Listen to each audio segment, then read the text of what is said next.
très content de vous retrouver en ce dimanche de Pâques. J'en profite pour vous souhaiter à tous un très bon week-end de Pâques. On va aujourd'hui parler du Boba Fett tiré de l'épisode 5, l'Empire contre-attaque. C'est du sideshow, c'est du 1/4, c'est de la résine. Rapidement, un petit tour de la boîte très sobre, comme d'habitude en noir avec le personnage en avant. Rien de bien exceptionnel au niveau de la boîte. Bonjour à tous, c'est Max. On est parti pour la review.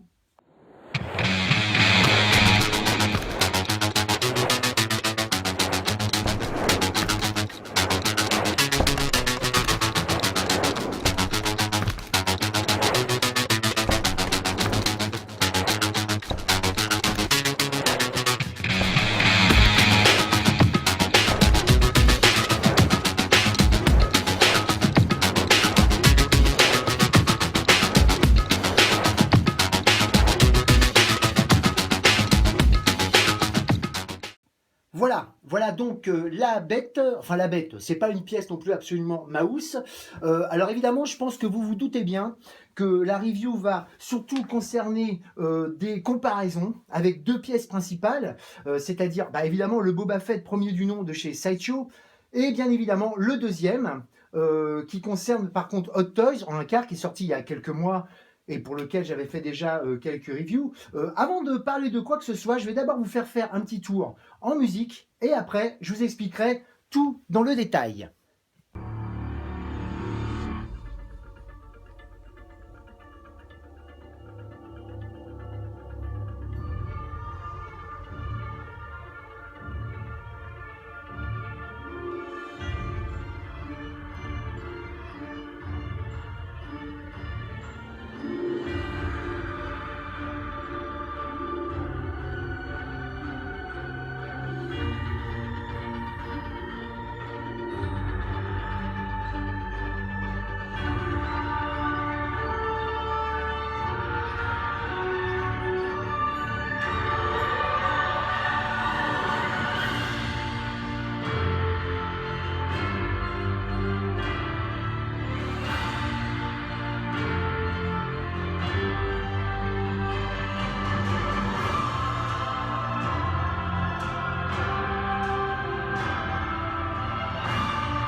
Alors voilà, donc on va commencer à parler des détails et surtout donc des fameuses comparaisons. Deux grandes comparaisons, deux grandes différences par rapport à la première de pièces de chez Sideshow. Je vais commencer par la Sideshow, ça sera plus simple. La première pièce de Sideshow, et je vous invite d'ailleurs à peut-être voir avant cette vidéo-là, avant cette review-là, peut-être l'autre vidéo que j'avais fait il y a quelques années sur la première pièce de Sideshow, il y avait donc deux différences. La première, elle est visible, bien évidemment, c'est la forme, enfin je veux dire la pose du personnage, elle était beaucoup plus statique dans la première version, très sympa, hein, que l'on revoit aussi un peu dans les poses du Hot Toys en 1/4. Et la deuxième différence que l'on ne voit pas, qui n'est pas visuelle, c'est que là, on a affaire à de la vraie résine, ce qui n'était pas le cas dans la pièce Sideshow de l'époque. Pour ceux qui s'en souviennent, c'était tout simplement une espèce de Big Jim, une pièce très légère. Quand je dis Big Jim, le mot est pas trop exagéré, c'est exactement ça. Sideshow est assez coutumier du fait, ils nous avaient déjà fait le coup pour le Scout Trooper et le Speederbike vendu à l'époque, c'est-à-dire que le Speederbike était en résine et puis tout le Scout Trooper était un Big Jim, articulé, très bien fait, mais enfin vu le prix de la pièce c'était un petit peu léger. Et puis ils nous avaient fait le coup aussi d'ailleurs avec le R2D2 qui lui, alors lui, c'était pas une potence en PVC, c'était carrément la pièce entière qui était en PVC. Donc voilà. Donc ça, c'est les deux grosses différences. La différence après avec la 1/4 de chez Hot Toys. Alors là, je vais être obligé d'être un petit peu plus précis. Pourquoi? Parce que bah, première chose, évidemment, vous vous doutez bien. Alors déjà, je suis très feignant, je m'excuse. J'aurais pu vous amener la 1/4, la 1/4 Hot Toys pour vous la montrer à côté. Mais bon, je voulais faire la vidéo, j'ai bien inspecté la pièce complètement et je voulais faire la vidéo assez rapidement pour que vous l'ayez ce week-end parce que je sais qu'il y a des gens qui sont assez demandeurs et donc bah, moi ce week-end j'ai pas mal de petites choses à faire donc je voulais le faire assez rapidement. Donc là, vous voyez, il est 11h du soir, je m'y mets maintenant. Non, ce que je voulais dire par là, c'est que je m'excuse parce que j'ai été un petit peu feignant. J'aurais pu vous amener la 1/4 de chez Hot Toys qui est dans la vitrine, mais bon, j'avais la flemme. Mais d'un autre côté, vous vous doutez bien, comme j'ai déjà dit, je n'aime pas les doublons, que je vais me séparer d'une des deux. Alors évidemment, je sais qu'il y en a qui vont dire, ah bah oui, comme d'habitude, il a acheté des pièces, il s'en sépare. Alors, attention, c'est très calculé, je le fais, je vous explique ça, hein, vous en foutez sûrement, mais je le fais parce que c'est un risque complètement calculé, puisque j'ai des personnes qui sont capables de m'acheter soit l'une, soit l'autre. Donc voilà, donc je vous dirai à la fin laquelle j'ai choisi, à vous de prendre les paris. Non, pour en revenir plus sérieusement à la Hot Toys, il y a quand même un petit souci, j'en avais déjà parlé je crois pendant la review, j'ai pas mal d'amis à moi et j'ai vu aussi pas mal de trucs sur les forums où des gens avaient un petit problème au niveau de l'épaule gauche du Boba Fett, je parle pas de cette pièce-là, hein, je parle de la Hot Toys, qui était un peu lâche, c'est-à-dire que bah, la fameuse pose où il met son gun en l'air, bah, on peut pas tellement le laisser parce que l'épaule étant tellement lâche, bah, le bras retombe. Donc ça, c'est un problème encore, j'ai envie de dire, sur Hot Toys, parce qu'on achète une Hot Toys en général pour les articulations et pour bien changer un peu les poses. Et ben là encore, ça fait encore une pose en moins que l'on peut faire.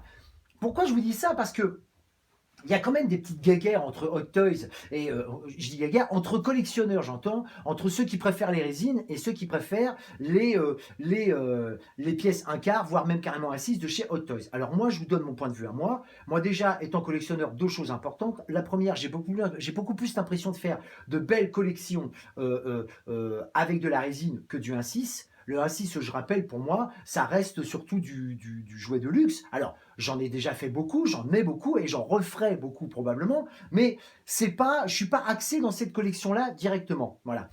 Et puis la deuxième, c'est que ce système d'articulation, tout ça que l'on achète, je trouve quand même que les Hot Toys sont un petit peu chers pour pas grand chose quelquefois. Je préfère mettre le prix dans une résine, dans une belle résine comme ça, parce que croyez-moi, celle-ci, elle a une pose. Regardez la pose qu'elle a, sérieusement. Bon, au niveau du personnage lui-même, la grosse différence qu'il y a, c'est que là, on parle de l'épisode 5, et le Hot Toys, oui, j'allais dire ainsi que le Sideshow, mais non, en fin de compte, le Hot Toys part de l'épisode 6. Alors, il y a quelques différences au niveau du costume, notamment une chose qui m'avait frappé, moi, au départ, je me suis dit, mais il est pas mal, mais je le trouve vachement clean. Et c'est vrai que le fait que ce soit le personnage de l'épisode 5, c'était pas forcément noté, enfin, moi, ça m'avait pas forcément pété à la figure, donc c'est important de le noter, parce que c'est vrai qu'il y a quand même une différence de vêtements. Après, j'ai une personne qui m'a demandé s'il était très accurate, enfin vraiment accurate. Accurate pour les profanes, c'est vraiment correspondant au personnage dans le film.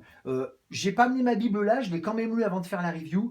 Apparemment, effectivement, même les rayures sont aux bons endroits, les impacts pareil, vraiment c'est du tout bon là-dessus. Je vais vous amener quand même le bousin là quand même devant pour vous montrer et vous expliquer un peu en détail. Donc je l'ai dit, la première chose qui est super, c'est déjà le socle qui est plutôt bien habillé, pas forcément peint d'une manière à tomber par terre. Vous voyez, vous pouvez, excusez-moi pour la secousse là, voilà, vous pouvez voir qu'effectivement on s'est un peu fait un peu à l'arrache là, voilà. Mais enfin, ça c'est un petit détail, hein. Franchement ça m'a pas gêné. C'est vrai que pour les puristes c'est complètement rattrapable, ça peut être un petit défaut, mais moi franchement ça me dérange pas. Voilà. Après je me recule un petit peu pour vous montrer bien la pièce quand même, parce que c'est quand même une pièce assez lourde.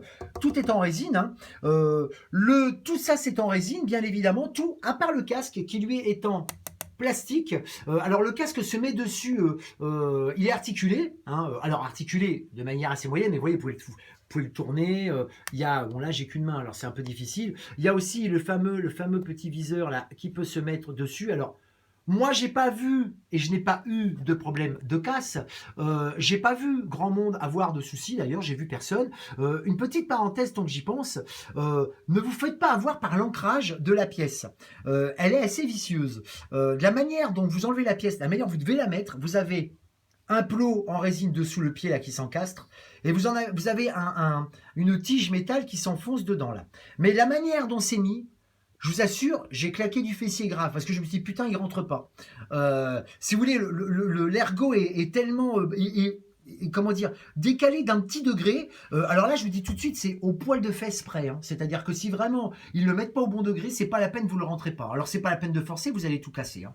Donc voilà. Mais bon, il n'y a pas eu de problème non plus d'ancrage.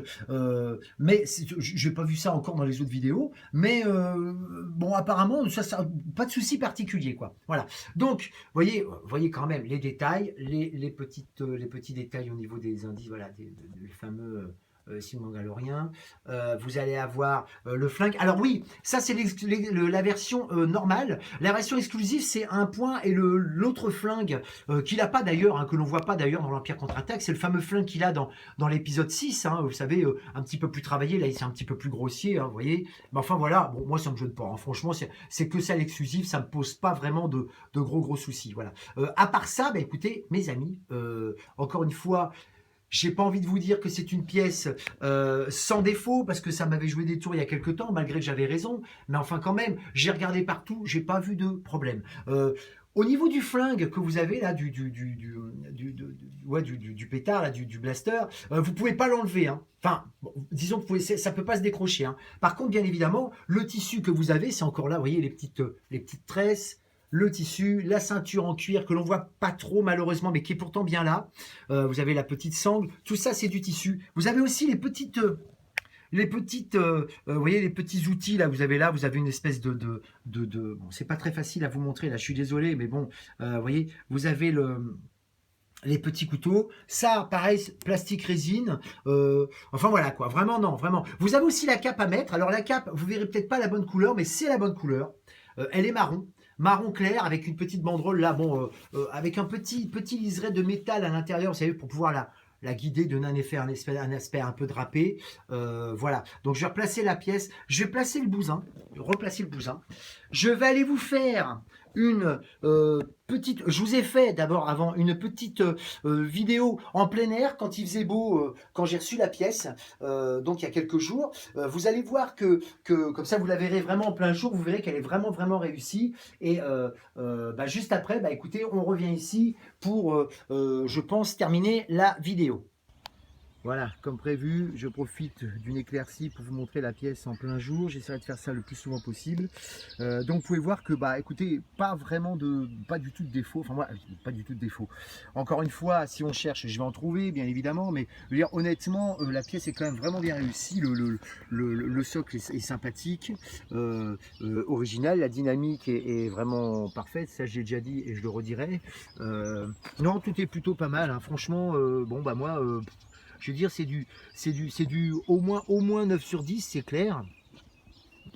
J'ai fait la review un peu rapidement, donc effectivement, je n'ai pas analysé complètement la pièce, que je devrais faire quand même la plupart du temps. Mais honnêtement, vous voyez, bon, non, mais on est sur du bon boulot, de la bonne grosse résine bien sympathique, avec du tissu qui est vraiment bien fait, bien installé.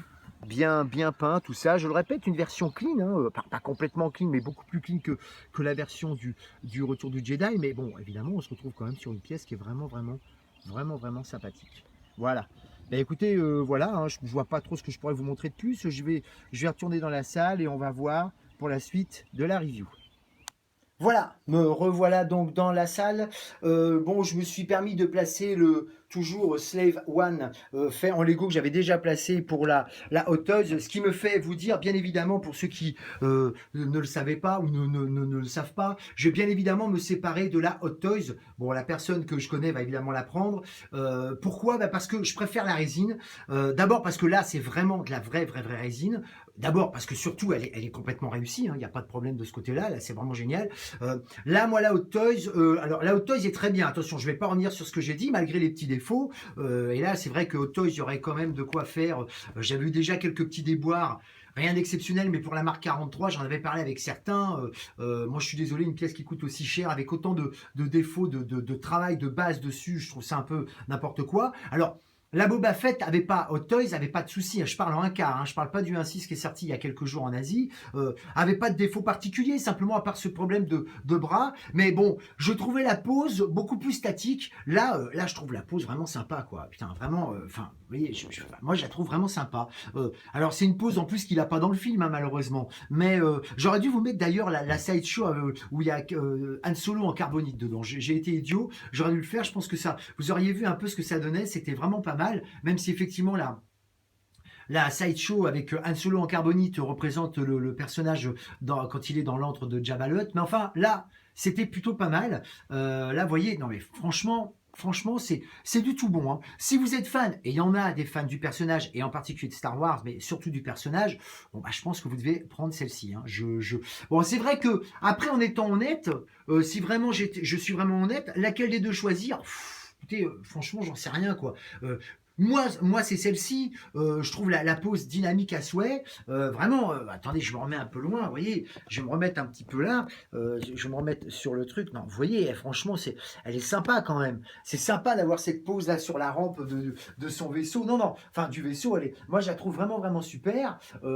Alors, quand je vous ai dit qu'elle était, petite parenthèse, quand je vous avais dit qu'elle était super clean, je parle plus clean que celui de l'épisode 6, mais vous avez quand même quelques traces de saleté sur le pantalon. Vous avez donc les impacts de blaster, les rayures sur le casque, tout ça. Non, même sur les manches. Ce que je veux dire par là, c'est que par rapport à l'autre, effectivement, il y a quand même moins on voit qu'il a moins vécu, le personnage. Voilà. Bon, maintenant, d'un autre côté, c'est ce que je disais à un ami, enfin à une des personnes sur les forums. Vous savez, d'un autre côté, c'est un personnage qu'on voit tellement peu dans Star Wars que bon, forcément, on peut pas tout voir dans le détail.